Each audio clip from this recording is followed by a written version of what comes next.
America అధ్యక్షుడు Donald Trump H1B వీసా ఫీజును USD 1 లక్షకి పెంచే నిర్ణయం తీసుకున్నారు.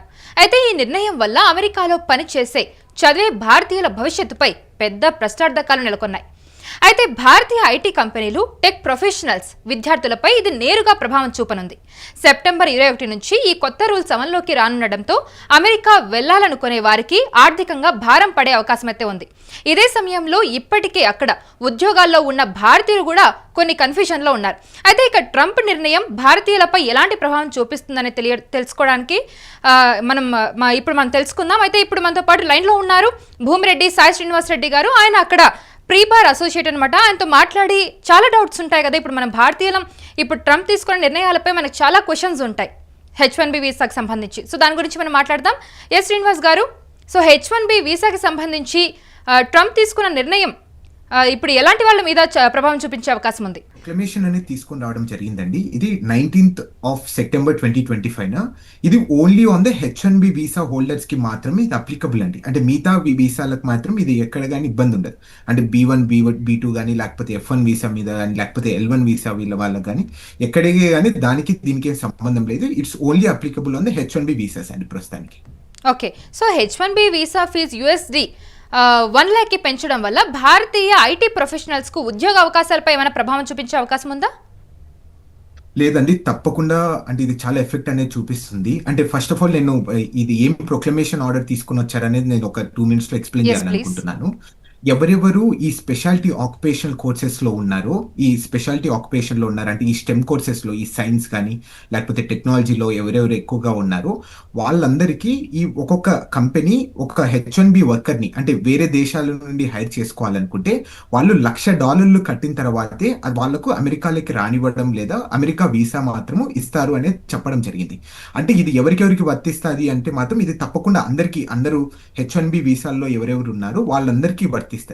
ఎప్పుడు నుండి వర్తిస్తుంది అంటే అది రేపు నుండి అండి, September 21st, 2025 నుండి, అంటే సుమారు ఒక 20 గంటల తర్వాత నుండి ఇదైతే అప్లికబుల్ ఉంటుంది. ఎవరెవరు H1B హోల్డర్స్ బయట దేశం నుండి రావాలి, అమెరికాకి లేక ఎంటర్ కావాలి అనుకుంటున్నారో వాళ్ళందరికీ ఈ $1,00,000 కట్టిన తర్వాతే అమెరికాలోకి ఎంట్రీ లేదా ఇక్కడ వర్క్ ఆథరైజేషన్ ఇస్తారు అనేది ఈ మొత్తం సారాంశం అండి. ఓకే, సో H1B వీసాలపై ఆధారపడే TCS, ఇన్ఫోసిస్ వంటి భారతీయ కంపెనీలు ఎలాంటి పరిస్థితిని ఎదుర్కొనే పరిస్థితి కనిపిస్తుంది? అంటే సో దానికన్నా ముందు మనం ఈ H1B హోల్డర్స్ సుమారు 70% మంది అంటే భారతీయులే ఉంటారండి. సుమారు 85,000 మంది H1B హోల్డర్స్ ఉంటాయి అమెరికాలో. దాంట్లో 70% మంది ఇండియా భారతీయులకు మాత్రమే ఈ H1B వీసాస్ అనేది వస్తుంది. సో మీరు అన్నట్టు ఈ TCS కానీ ఈ ఐటీ కన్సల్టింగ్ కంపెనీస్, విప్రోస్ కానీ వీళ్ళలో ఆల్మోస్ట్ మోర్ దెన్ 50% అంతా ఈ H1B హోల్డర్సే ఉంటారండి. సో వాళ్ళకు ప్రతి వ్యక్తికి $1,00,000 కట్టేసి ఆ వ్యక్తిని ఎంప్లాయ్ చేసుకోవాలి, హైర్ చేసుకోవాలి అనుకుంటే ఏ కంపెనీకి కానీ ఏ పెద్ద వ్యవస్థకు కానీ లేకపోతే సంస్థకు కానీ చాలా కష్టంగా ఉంటుంది. సో దీని ద్వారా ఏమైపోతుంది అంటే ఈ ఉద్యోగాలలో అంటే లే ఆఫ్స్ అనేది ఎక్కువ జరుగుతాయి, ఉద్యోగాలన్నీ ఎక్కువ పోతాయి అనేది కొంచెం అయితే భయాందోళనలో చెందుతున్నారండి ప్రస్తుతానికి. సో ఇప్పుడు ట్రంప్ తీసుకున్న నిర్ణయం అయితే September 21 నుంచి అమల్లోకి వస్తుందని తెలుస్తుంది. సో September 21 నుంచి H1B వీసా హోల్డర్లు అమెరికాలోకి ప్రవేశించడానికి ఫీజు చెల్లించకపోతే భారతీయులు ఎలాంటి పరిణామాలు ఎదుర్కోవాల్సి ఉంటుంది? వాళ్ళు వెనక్కి వెళ్ళిపోవాల్సిందేనా? అంటే యూజువల్గా అక్కడ ఏమని చెప్తున్నారంటే అండి, మామూలుగా మనకు ఒకవేళ వీసా ఉన్నా కానీ మనం ఇక్కడ పోర్ట్ ఆఫ్ ఎంట్రీలో ఆ $1,00,000 కట్టిన రిసిప్ట్ చూపించిన తర్వాతే మన లోపలికి ఎంట్రీ చేస్తారు అని చెప్పడం జరిగింది. ఒకవేళ చూపించకపోతే అది ఆటోమేటిక్గా వెనక్కి పంపించేస్తారు. సో దీని ద్వారా ఏమైపోతుంది అంటే కంప్లీట్గా ఒకవేళ వెనక్కి పంపించారు అనుకోండి, మళ్ళీ ఫ్యూచర్లో ఒక 1 year 2 years తర్వాత వచ్చే అవకాశం ఉంటుంది. కానీ వీసా రివోకేషన్ అనేది చేస్తే మాత్రం మనకు ఫ్యూచర్ కాన్సిక్వెన్సెస్ అనేది ఎక్కువగా ఉంటుందండి. సో అందుకే నేను కానీ అంటే అందరు చాలా మంది చెప్పేది మాత్రము ప్రస్తుతానికైతే ఎవరే కానీ ట్రావెల్ చేయకండి, ఒక కొన్ని రోజులు అట్లీస్ట్ ఒక 3-4 days అన్న వెయిట్ చేసిన తర్వాత ఏదైనా ట్రావెలింగ్ అనేది పెట్టుకోవడం అని నేను చెప్తున్నానండి. అయితే ట్రంప్ నిర్ణయం అక్కడ ఆల్రెడీ భారతీయులు చాలా మంది ఉంటారు అమెరికాలో, అక్కడ స్టూడెంట్స్ చాలా ఎక్కువ మంది ఉంటారు. సో వాళ్ళ మీద ఎలాంటి ప్రభావం చూపిస్తుంది ఈ నిర్ణయం అనేది? అంటే ఇది చాలా ఎఫెక్టివ్ గా ఉంటదండి. అంటే మీరు వాళ్ళు ఆల్రెడీ చాలా సార్లు మనం డిస్కస్ చేసుకున్నాం కూడా. యా. ఈ H1B లాటరీ సిస్టమ్ ని కూడా రిమూవ్ చేసేసి ఈ వెయిటెడ్ యావరేజ్ సిస్టమ్ అనేది తీసుకొని రావడం జరుగుతుంది. అట్లనే ఇక్కడ మినిమం వేజ్ స్కేల్ అనేది ఒకటి ఉంటదండి. అంటే నార్మల్ గా ఇంత జీతం ఇచ్చిన తర్వాతే ఆ వర్కర్ ని హైర్ చేసుకోవాలనేది ఉంటది. సో దాన్ని కూడా పెంచాలి అనేది ట్రంప్ ఆమోదిస్తున్నారండి. సో దీని ద్వారా ఏమైపోతుందంటే ఫారిన్ వర్కర్ చాలా ఎక్స్పెన్సివ్ అయిపోతారు. అంటే సుమారు $1,00,000 అతనికి జీతాలు ఇవ్వాల్సిండేది వస్తుంది. మళ్ళీ అదనంగా $1,00,000 వాళ్ళకి ఫీజు కట్టాల్సిండేది వస్తే, సో కొంచెం మన స్టూడెంట్స్కి ఇప్పుడు రీసెంట్ గా వచ్చిన స్టూడెంట్స్ కానీ లేకపోతే జాబ్ సర్చింగ్ లో ఉన్న వాళ్ళకు చాలా టఫ్ అయిపోతుందండి. ఈ ఎంట్రీ లెవెల్ జాబ్స్ అనేది ఉండవు. అంటే ఇప్పుడు నార్మల్ గా ఫస్ట్ ఇయర్ మాస్టర్ స్టూడెంట్ అతనికి అప్పుడే చదువు కంప్లీట్ అయిపోయి జాబ్ తెచ్చుకోవాలనుకుంటే వాళ్ళకి తక్కువ జీతం ఉంటుంది. ఎందుకంటే వాళ్ళ ఎడ్యుకేషన్ చాలా లిమిటెడ్ క్వాలిఫికేషన్ అలానే లిమిటెడ్ ఎక్స్పీరియన్స్ ఉంటుంది కాబట్టి దాని ప్రకారమే జీతం ఇస్తారు. సో దాని ద్వారా ఏమైపోతుంది అంటే అమెరికన్ వర్కర్స్ ని హైర్ చేసుకునే అవకాశం ఉంటుంది. అంటే మనం చాలా ఎక్స్పెన్సివ్ అయిపోతాం అండ్ ఎకనామికల్ అయిపోతాం. దాని ద్వారా అమెరికన్ వర్కర్స్ ని ఎక్కువ హైర్ చేసుకుంటారు. మన ఇండియన్స్ కి కొంచెం ఏమన్నా అన్ఎంప్లాయ్మెంట్ ఎక్కువ పెరిగే అవకాశం కూడా ఉంటుంది. మనం కూడా వేరే కంట్రీస్ కి కానీ లేకపోతే మన భారతదేశానికి వచ్చి మనం కూడా ఆపర్చునిటీస్ లుక్ చేయడానికి అవకాశం ఉంటుందండి. సో ఇంకా వాళ్ళకి ఇంకా ఆప్షన్ అంటే వాళ్ళు మళ్ళీ తిరిగి భారతదేశానికి లేదా ఇతర దేశాలకు వెళ్ళడమే పరిస్థితి. అంటే ఇది ఇంప్లిమెంటేషన్ అయితే మాత్రం చాలా కష్టంగా ఉంటదండి. ఏ ఓకే. కంపెనీ కానీ అంటే సుమారు $1,00,000 ఖర్చు పెట్టేసి అంటే ఒక వ్యక్తికి కాదు కదండి. అంటే ఒక కంపెనీకి $1,00,000 అంటే దే కెన్ పే ఇట్. అంటే ఎగ్జాక్ట్. ప్రతి ఎంప్లాయీకి $1,00,000 కట్టాలి. అంటే సుమారు 85,000 మంది వీసాలు ఇస్తుంటారు ప్రతి సంవత్సరం H1Bs. 85,000 ఇంటూ 88 లక్షలు అంటే మన క్యాలిక్యులేటర్లు కూడా సరిపోదు. అంటే ఆ సంఖ్య అంటే ఎంత అవును. మనం డబ్బులు కట్టాలి కంపెనీ వాళ్ళు. అంటే నాకు తెలిసినంత వరకు అది నాకు మన మన భారతదేశంలో సుమారు 3-4 రాష్ట్రాల బడ్జెట్ కూడా అయ్యిండొచ్చు అది. సో అంత డబ్బులు కట్టే కెపాసిటీ కంపెనీస్కి ఉంటుందా లేదా అని కూడా ఒకసారి మనం ఆలోచించుకోవాలండి. Which is not possible. So అక్కడ ట్రంప్ ఒక చిన్న ఆర్గ్యుమెంట్ చేస్తున్నాడంటే ఏంటంటే అమెరికాలో ఉన్న అమెరికన్ సిటిజన్స్ కి స్టెమ్ కోర్సెస్ లో ఈ బేసిక్ లెవెల్ ఎంట్రీ జాబ్స్ వాళ్ళకు 6.5% అన్ఎంప్లాయ్మెంట్ రేట్ ఉందండి. సో అది సుమారు 7.1% పెరిగిపోయిందంట. So okay. వీళ్ళనందరినీ ఎలా అక్యుములేట్ చేయాలి, వీళ్ళ జాబ్స్ అందరు ఎవరు తీసుకొని వెళ్ళిపోతున్నారు అన్నప్పుడు ఈ H1B వర్కర్స్ లేకపోతే ఫారిన్ ఏలియన్స్ తీసుకెళ్ళిపోతున్నారని అతను అనుకుంటున్నాడు. అందుకే that is the main reason ఈ H1B ఫీజ్ అనేది తీసుకొని రావడం జరిగింది. ఓకే. సో అక్కడున్న స్టూడెంట్స్ గనక అక్కడున్న పని చేసే వాళ్ళు భారతదేశానికి తిరిగి వస్తే వాళ్ళకి ఉద్యోగ ఆపర్చునిటీస్ ఏ విధంగా ఉంటాయి ఇక్కడ? అంటే I'm not the correct person to answer this అండి. నేను అయితే కంప్లీట్ గా లా బ్యాక్గ్రౌండ్ నుండి వస్తున్నాను. Okay. So how the IT consulting market అనేది I have very limited knowledge. But I'm pretty sure ఏంటంటే ఇప్పుడు మనం చూసుకుంటున్నాం ఐటీ కన్సల్టింగ్ ఫర్మ్స్ కానీ అవుట్ సోర్సింగ్ ఫర్మ్స్ కానీ one of the biggest and largest market is in India right now. So తప్పకుండా మనకైతే opportunities India అనేది ప్రొవైడ్ చేస్తుంది. అండ్ మనం కూడా చూసుకుంటున్నాం చాలా సార్లు ప్రైమ్ మినిస్టర్ నరేంద్ర మోడీ గారు కూడా ఆత్మ నిర్భర్ భారత్ అంటే సెల్ఫ్ సఫిషియన్సీ కావాలి, మనం కూడా ఇక్కడే మనం ఉద్యోగాలు రూపొందించాలి, ఇక్కడికే మనం కంపెనీస్ ఆహ్వానించాలని చెప్తున్నారు. And there are lot of investments కూడా అనుకుంటున్నాను ప్రస్తుతానికి. సో ఆ ఇన్వెస్ట్మెంట్స్ వచ్చినప్పుడు తప్పకుండా మనకు కూడా అక్కడ జాబ్ ఆపర్చునిటీస్ అనేది ఉంటుంది. అయితే నాకు I completely trust on the India, how the India is growing right now. Yes. అయితే ఇది అక్కడున్న ఆల్రెడీ మన భారతీయులు అక్కడ స్టూడెంట్స్ ఎవరైతే చదువుకుంటున్నారో వాళ్ళ పరిస్థితి, చదువుకుంటూ జాబ్ చేస్తున్న వాళ్ళ పరిస్థితి.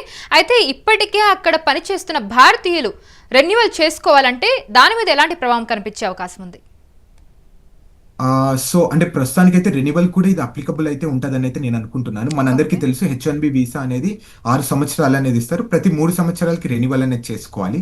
రెన్యువల్ అనేది మన దేశానికి వచ్చినప్పుడు అంటే ఇండియా కానీ వేరే దేశానికి అంటే వీళ్ళ దేశస్తులు వాళ్ళు అక్కడికి వెళ్ళి రెన్యువల్కి వెళ్ళినప్పుడు తప్పకుండా రిటర్న్ రావాలనుకుంటే మాత్రం ఆ రోజు $1,00,000 కట్టాల్సిన పరిస్థితి అయితే ఉంటుంది.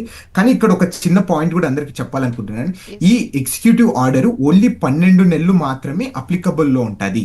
సో ఈ 12 నెలల తర్వాత అది ఉంటుందా లేదా అనేది మనకైతే క్లియర్ గా ఐడియా లేదు. అండ్ ఇంకా ఇంకా ఇక్కడ కూడా ఒకటి నేను చెప్పాలనుకుంటున్నాను. ఇవన్నీ all the hypothetical questions and answers అండి.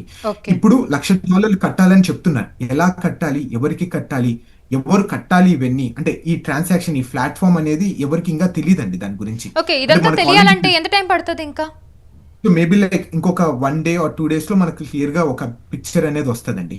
సో అంటే ఓకే. ఒక చిన్న సింపుల్ ఎగ్జాంపుల్ ఇస్తానండి. ఇప్పుడు ఒకవేళ ఫర్ ఎగ్జాంపుల్ మీరు ఇండియాలో ఈ రోజు H1B హోల్డర్ మీద ఇక్కడికి బయలుదేరి ఇక్కడికి రావాలంటే మీరు సుమారు 24 గంటలు 25 గంటలు పడుతుంది. మీరు ఆ ఫ్లైట్ లో ఉంటారు. సో ఫర్ ఎగ్జాంపుల్ మీకు ఆ న్యూసే తెలియదు. ఇక్కడ ల్యాండ్ అయిపోయిన తర్వాత మీరు వెనక్కి పంపిస్తే so how it is going to possible? So yeah. Which is not unfair కదా ఇది కంప్లీట్ గా. సో సో దీస్ ఇప్పుడు ఆర్ ద ఆర్గ్యుమెంట్స్ అండి. సో ఇప్పుడు ఈ నిర్ణయం ఏదైతే ఉందో లీగాలిటీస్ ని ఎదుర్కొనే అవకాశం ఏమైనా ఉందా? ఐమ్ ప్రెటీ షూర్ అండి. ఏమన్నా అంటే మనకు ఆల్రెడీ తెలుసు సాటర్డే సండే అనేది హాలిడేస్ ఫర్ ద కోడ్. అందుకే maybe that is the reason Fridays అనేది ఆర్డర్ ఇవ్వడం జరిగింది, అంటే ఆ గ్యాప్ కోసము. మండే నుండి మండే తప్పకుండా ఎవరో ఒకరు కోర్టుకి వెళ్ళే అవకాశం అయితే ఉంటుంది. అండ్ అంటే నేను చేసిన రీసెర్చ్ ప్రకారం అయితే ఏమైతుందంటే ప్రెసిడెంట్ కి ఒక అధికారం అయితే ఉంటుంది, ఏంటంటే ట్రావెల్ బ్యాన్ అనేది విధించవచ్చండి. ఇప్పుడు మనం చూసుకున్నాం 17 దేశాలకి ఆల్రెడీ కంప్లీట్ గా ట్రావెల్ బ్యాన్ అనేది విధించడం జరిగింది. ఆ దేశం నుండి ఎవరే కానీ అమెరికాకి రాకూడదు అనేది. అలాంటి బ్యాన్ విధించే అవకాశము లేకపోతే అధికారం కానీ తనకుంటది. కానీ ఇలాంటి ఫీజు ఇంపోజ్ చేసే అధికారం కానీ హక్కు కానీ ఆ ప్రెసిడెంట్ కి పోస్ట్ కి ఉంటుందా ఉండదా అనేది కూడా ఒక question mark. That will be debated in the court అండి. అంటే ఏదైనా కానీ ఫీజు అనేది ఇంపోజ్ చేయాలి అనుకుంటే అది తప్పకుండా కాంగ్రెస్ లేదా అడ్మినిస్ట్రేటివ్ ప్రొసీజర్ రూపంలో తర్వాత మాత్రమే ఆ ఫీజు అనేది ఇంపోజ్ చేయాలి. డైరెక్ట్ గా ప్రెసిడెంట్ కి ఇచ్చేసే అధికారం లేదు అనేది నా ఆర్గ్యుమెంట్ అండి అక్కడ. ఎస్. అయితే ఇప్పుడు చాలా మంది యుఎస్ కి వెళ్ళాలనుకునే వాళ్ళు చాలా మంది మన ఇండియాలో ఉన్నారు. మన ఇండియా నుండి రీసెంట్ గా అమెరికాకు వెళ్ళి అక్కడ చదువుకుంటున్న వాళ్ళు ఉన్నారు, లేదా చదువు పూర్తి అయిపోయి అక్కడ జాబ్ చేస్తున్న వాళ్ళందరూ ఉన్నారు. సో మీరు ప్రీ బార్ అసోసియేట్ గా మీరు ఏం చెప్పాలనుకుంటున్నారు?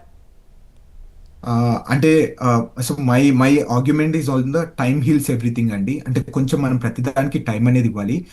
ఎప్పుడైనా కానీ ఒక గవర్నమెంట్ ఆర్డర్ పాస్ చేసిన తర్వాత దాని ఇంప్లిమెంటేషన్ అనేది which is very hard.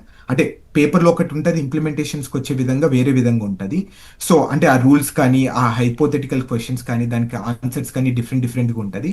So my suggestion లేదా అంటే యాజ్ ఎ వెల్ విషర్గా కొన్ని రోజులు ట్రావెల్ చేయకోకుండా అంటిల్ అన్లెస్ అంటే మనకు ప్రాపర్గా ఈ లా అనేది ఎలా ఇంప్లిమెంట్ అవుతుంది, ఎప్పుడు ఇంప్లిమెంట్ అవుతుంది, ఎలా ఇది how this going to get enforced దాన్ని తెలిసిన తర్వాత మనం ట్రావెల్ చేయడం బెటర్. అంటిల్ అన్లెస్ మనం కామ్గా కూర్చొని లైక్ లెట్స్ వాచ్ అండి. అంటే అలానే ఇలా కొంచెం న్యూసెస్లో ఎక్కువ మనము అగ్రిగేట్ గా మనం చేసి మాట్లాడినా కానీ so that won't be any good. అంటే పాపం చాలా మెంటల్ గా ప్రెషర్ ఫీల్ అయిపోతున్నారు ఇక్కడ ఉన్న వాళ్ళు. So I don't want to make them miss again అండి అందుకు. Yes right Srinivas garu, thank you so much for the information.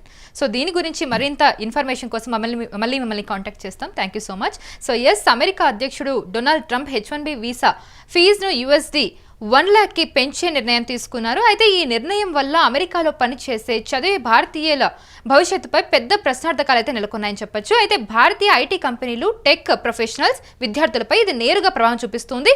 So మనందరికీ తెలిసిందే, ఇండియా నుండి వెళ్ళాలనుకునే వాళ్ళు చాలా మంది ఉన్నారు, అక్కడికి వెళ్ళి జాబ్ చేస్తున్న వాళ్ళు చాలా మంది ఉన్నారు, చదువుకుంటున్న వాళ్ళు చాలా మంది ఉన్నారు మన ఇండియన్స్ అమెరికాలో. సో వీళ్ళందరికీ కూడా చాలా కన్ఫ్యూజన్స్ ఉన్నాయి ఇప్పుడు ట్రంప్ తీసుకున్న నిర్ణయం వల్ల. అయితే ఈ నిర్ణయం సెప్టెంబర్ 21 నుంచి అమల్లోకి వచ్చేలాగా తెలుస్తుంది. ఈ కొత్త రూల్ అమల్లోకి రానుండడంతో అమెరికా వెళ్లాలనుకునే వారికి ఆర్థికంగా భారం పడే అవకాశం అయితే కనిపిస్తుంది.